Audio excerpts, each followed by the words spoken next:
যে কোনো সময়ের তুলনায় এখন সেনাবাহিনী আরও ঐক্যবদ্ধ বলে জানিয়েছেন জেনারেল অফিসার কমান্ডিং সদর দপ্তর army training and doctrine command lieutenant general Mohammad Mainur Rahman. বুধবার সেনা সদরে সেনাবাহিনীর কার্যক্রম সম্পর্কিত আয়োজিত সংবাদ সম্মেলনে এই কথা বলেন তিনি। এদিন সংবাদ সম্মেলনের শুরুতে সেনাবাহিনীর মিলিটারি অপারেশনসের পরিচালক ব্রিগেডিয়ার জেনারেল দেওয়ান মোহাম্মদ মঞ্জুর হোসেনকে গত 2 দিন আগে একটি দল জাতীয় সংসদ নির্বাচনে দলীয় প্রার্থীদের মনোনয়ন ঘোষণা করেছে। এরপর কিছু জেলায় সংঘর্ষের ঘটনা ঘটেছে। এই অবস্থায় আইনশৃঙ্খলা পরিস্থিতি নিয়ে প্রশ্ন করা হলে তিনি বলেন, যখনই আইনশৃঙ্খলা রক্ষার বিষয় আসে তখনই নজরদারি করা হয়। বাংলাদেশ সেনাবাহিনী আইনশৃঙ্খলা রক্ষায় অন্য সব আইনশৃঙ্খলা রক্ষাকারী বাহিনীকে সহযোগিতা করে আসছে।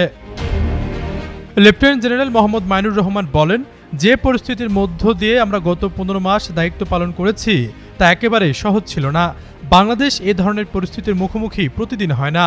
তাই আমরাও চাই একটি সুষ্ঠু নির্বাচন হোক এবং আমরা সেনানিবাসে ফিরে যাই। সামাজিক যোগাযোগ মাধ্যমে সেনাবাহিনীকে ঘিরে প্রচারিত বিভিন্ন গুজব প্রসঙ্গে তিনি বলেন, গত 15 মাস যাবৎ সেনাবাহিনী অত্যন্ত চ্যালেঞ্জিং পরিস্থিতিতে দায়িত্ব পালন করেছে। এ সময় কিছু স্বার্থান্বেষী চক্র সেনাবাহিনীর নেতৃত্বকে প্রশ্নবিদ্ধ করার উদ্দেশ্যে মিথ্যা ও সাজানো অপপ্রচার চালিয়েছে। এ সময় তিনি স্পষ্টভাবে বলেন, আমি আপনাদের নিশ্চিত করতে চাই সেনাবাহিনীর প্রতিটি সদস্য সেনাপ্রধান ও সিনিয়র লিডারশিপের প্রতি শতভাগ অনুগত। যে কোনো সময়ের তুলনায় এখন সেনাবাহিনী আরও ঐক্যবদ্ধ, শৃঙ্খলাবদ্ধ এবং ভ্রাতৃত্ববোধে দৃঢ়।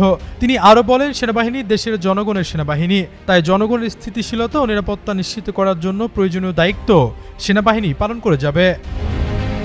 নির্বাচনকালীন সরকার ও নির্বাচন পেছানোর কথা শোনা যাচ্ছে এমন প্রশ্নের জবাবে মোহাম্মদ মঞ্জুর হোসেন বলেন, বাংলাদেশ সেনাবাহিনীর একটি সুষ্ঠু ও অবাধ নির্বাচনের জন্য সরকারের যে ইচ্ছে এবং গাইডলাইন দেয়া আছে এবং নির্বাচন কমিশন যে পরিপত্র প্রকাশ করবে সেই অনুযায়ী বাংলাদেশ সেনাবাহিনী সর্বাত্মক সহযোগিতা করবে। এ সময় আসন্ন নির্বাচন নিয়ে বিভিন্ন প্রশ্নের জবাবে ব্রিগেডিয়ার জেনারেল মোহাম্মদ মঞ্জুর হোসেন বলেন, মাননীয় প্রধান উপদেষ্টার সঙ্গে 3 বাহিনীর প্রধান দেখা করেছেন।